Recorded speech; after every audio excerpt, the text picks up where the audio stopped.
বন্ধুরা, আজকে আমি যাচ্ছি আর একটা নতুন ধাবা এক্সপ্লোর করতে। আমি একা যাচ্ছি না, সুরজ হিমাদ্রিও যাচ্ছে। ওরা নিজের নিজের চার চাকা নিয়ে আসছে। ওরা চার চাকা নিয়ে এই জন্য আসছে কেন কি আজকে কলকাতায় সকালবেলা খুব বৃষ্টি হয়েছে। ওরা ডাইরেক্ট অফিস থেকেই ওই ধাবাতে পৌঁছাবে। তো বৃষ্টির কারণে ওরা সকালবেলা গাড়ি নিয়েই বেরিয়েছিল।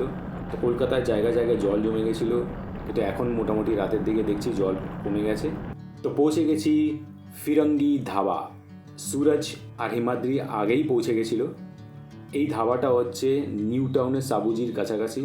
তো এর লোকেশন আমি ডেসক্রিপশন বক্সে দিয়ে দেবো, তোমরা লোকেশন ধরেও আসতে পারো। এখানকার অ্যাম্বিয়েন্সটা বেশ ভালো, খুব সুন্দর লাইটিং দিয়ে সাজানো। ভেতরের আমি ভিডিও করিনি কেন কি অনেক কাপল বসেছিল বলে, তাই জন্য আমি ভিডিও করিনি। বাইরে এখানে আমরা বসেছি, খাটিয়া বেছানো আছে, বাইরে বেশ অ্যাম্বিয়েন্সটা বেশ খুব ভালো লাগছে। ধাবার পাশেই তোমরা নিজেদের 4 হুইলার পার্ক করতে পারো। এই যে এখানে হিমাদ্রি আর সুরজ নিজের গাড়ি পার্ক করেছে, আর এখানে আমি আমার বাইক পার্ক করছি। অ্যাম্বিয়েন্সটা খুবই ভালো, একদম হাইওয়ের পাশে।